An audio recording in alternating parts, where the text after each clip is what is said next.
d'où est venue l'idée d'écrire justement La Nuit des disgraciés. Après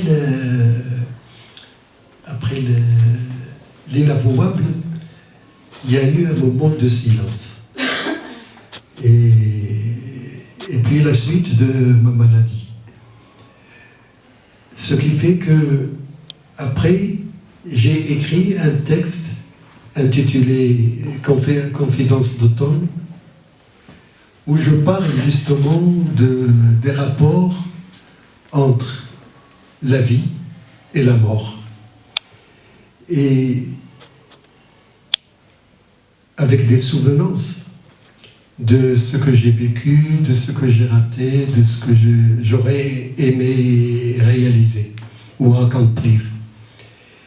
Et après, c'est venu l'idée d'écrire ce texte, parce qu'avec les instants, avec les moments et avec l'histoire que nous vivons actuellement, on ne peut pas être indifférent. On ne peut pas être indifférent de cette barbarie et de cette tuerie, et au nom de l'islam. De la lecture, si vous permettez, on va lire un passage. Est-ce que vous avez repéré un passage où... Si vous voulez, Alors moi j'ai repéré quelques passages, mais... Allez-y.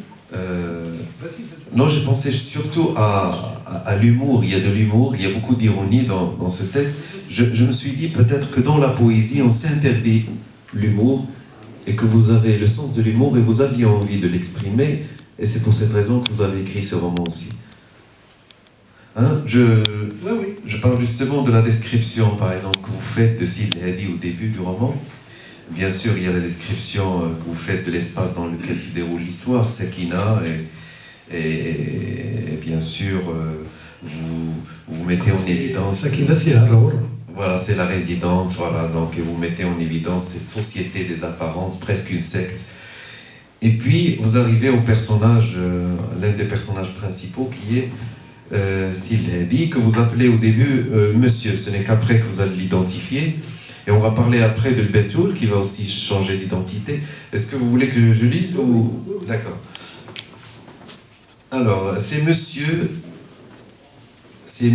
qui boitille en s'appuyant sur un bâton qui sert aussi bien de canne que d'arme de défense éventuelle, traînant discrètement le pied droit, suite à un accident d'adolescence, handicap qui s'évertue à dissimuler en bien longtemps des orteils, ponctuant sa démarche d'une virgule stylisée. Chapeau bas à l'artiste. Ici, c'est le narrateur qui intervient.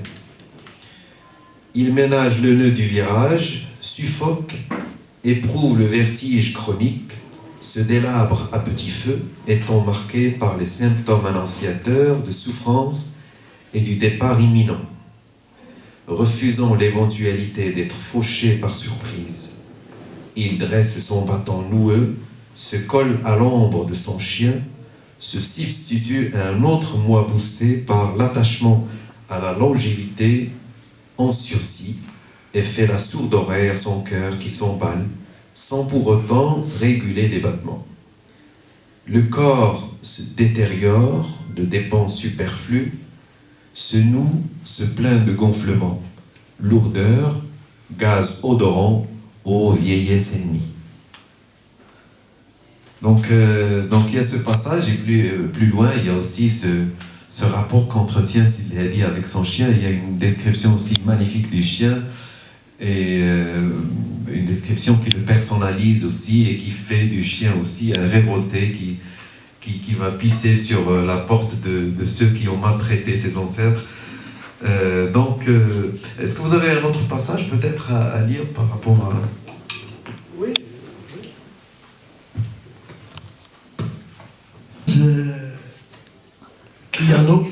Qui annonce la rupture à l'intérieur du couple.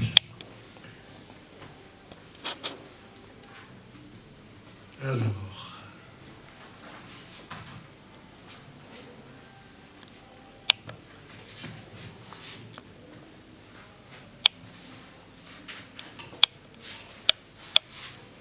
Qu'est-il arrivé à la Touda? Ça, c'est le narrateur qui s'interroge. Qu'est-il arrivé à la Latouda? À droite toute. C'est quoi ce revirement se voulant inexpliqué?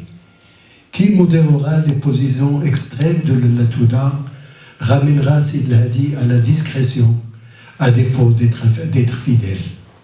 Mais, semble-t-il, le vivre ensemble se fissure, s'écartèle, alors que jadis les doigts se nouaient fermement aux doigts, la fébrilité liait la chair à la chair, serment de tenir ses paroles et cheminer côte à côte, jusqu'à la mort, quoi qu'il arrive. Je refuse à admettre le pourquoi de cette situation et les réponses probantes qui sont là, sous les yeux aveuglantes. Il prend sur lui, patiente, et espère le retour à la normale. C'est un simple caprice passager, croit-il, dur comme fer.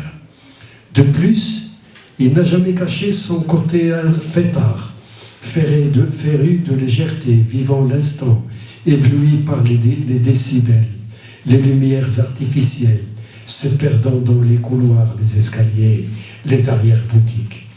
Insatiable, aimant vachement, c'est son péché mignon.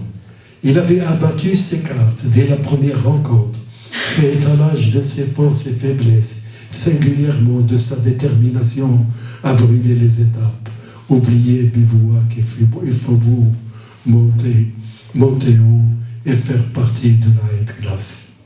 Je suis un peu fatigué. À la Faculté des sciences, Jedida, j'aimerais savoir, Monsieur Si Mohamed, quand est-ce que vous avez commencé à écrire, notamment la poésie? J'adore la poésie, mais je n'arrive pas à écrire. Je suis une scientifique, donc je n'arrive pas à écrire, mais j'adore lire la poésie. Autre chose, est-ce que vous avez une petite astuce pour donner à nos jeunes étudiants, surtout nos jeunes, très jeunes, qui n'arrivent pas, qui ne lisent plus? Si vous avez envie, ils ne lisent plus. Si vous avez une petite astuce à leur donner, pour essayer de leur donner cet amour pour la lecture et peut-être par la suite l'écriture, pourquoi pas. Je vous remercie.